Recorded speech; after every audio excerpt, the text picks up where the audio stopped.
Just because I made this mandala cane, I thought of showing you how to make a very simple and easy round pendant.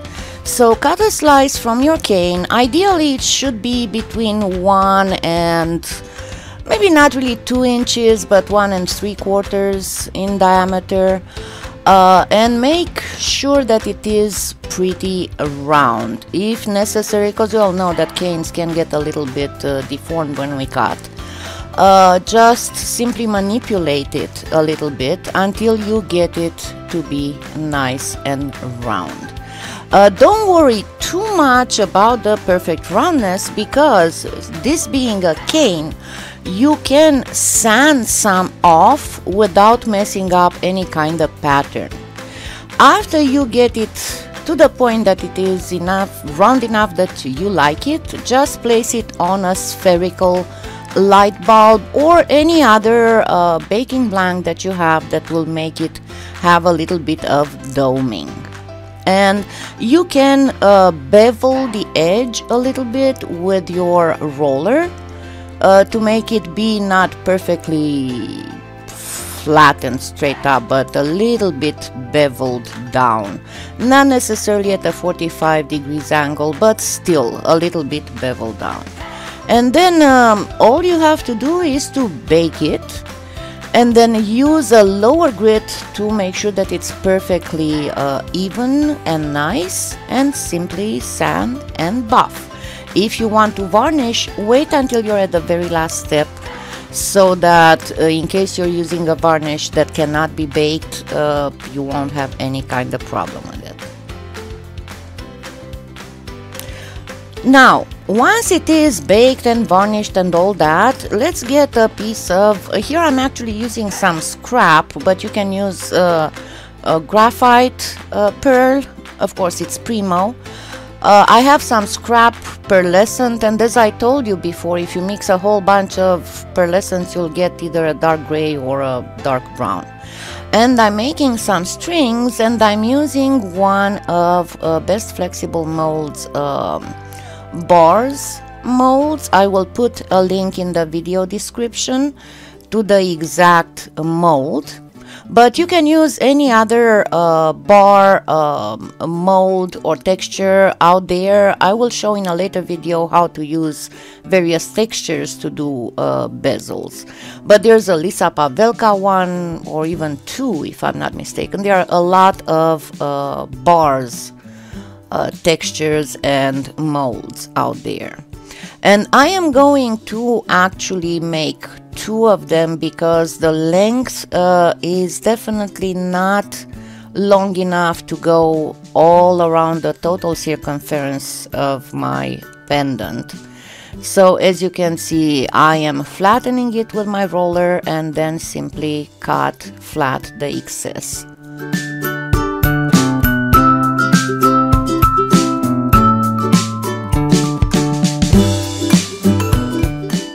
Then I have the rest of that scrap clay all on the thickest setting, and I'm going to place it on my light bulb. And remember how I showed you, if you need to do a perfectly round thing on a light bulb, first place the clay and then do whatever cutting you need to do. But because I want it to be really nice, and generally speaking, when you're trying to place something like that, it's chances are that you're going to mess up if you don't use any kind of base on it. So I'm placing some bacon bond on the back of the pendant, and then I will be putting it on the scrap clay. Because what happens, this specific color, darkish, brownish, grayish, it's exactly the color of oxidized silver.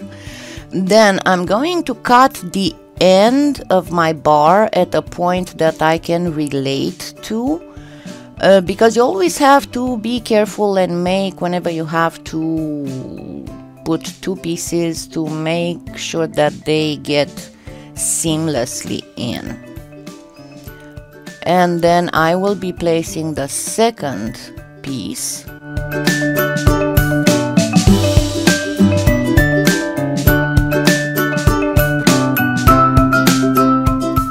And you see there's like a little knot on that bar, so that's exactly what I chose, even if the length between the knots on the very last step of the bar is not as long as in other spots. It still has between two of those knots. And then I will be gently work a little bit right where those two meet, so there would be no it would be seamless. You cannot really see where that they are two joined, you know. You only need to impress that I'm using an etch and pearl to make things seamless. Then with my exacto knife I am cutting right at the base of that bar, that bezel that I just made, and remove the excess clay. And now watch this. Now you need to remove all that from the light bulb. Of course it would be very difficult to do it without deforming the whole piece to smithereens. So just insert your exacto knife at an angle under the edge. Yeah, you will have a little bit of cut in there, but don't worry because it will not be seen. Besides, what I'm trying to do here is to imitate cast silver. So when you have cast silver, you'll have a lot of little gouges and dips and all kinds of other things. Then gently I am flattening the very edges. Not perfectly, again, I don't want to do it perfectly because I want to have that feeling of metal. And then I'll use a little bit of alcohol to smooth out some of that cut line, also a little bit on the end. And then I simply use Donna Cato's texturing sponge to impress a little bit of texture exactly on those spots that did not look that good, and also a little bit on the edges, but not don't press on the front of that bar. And then bake it again.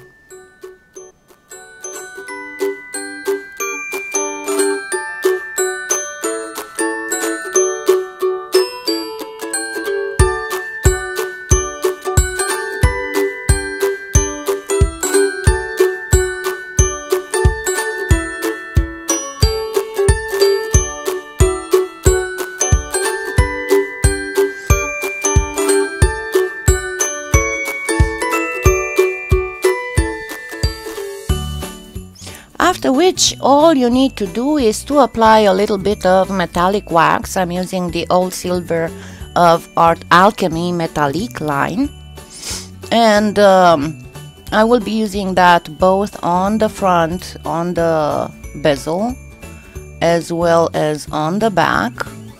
And you know that I prefer this metallic wax over other waxes because it's such a good quality and it doesn't rub off. If it ever happens for it to rub off some, you always can bake it. If you mess up and you place a little bit on the pendant itself, simply right away wipe it off with alcohol. And then just continue applying the wax over it.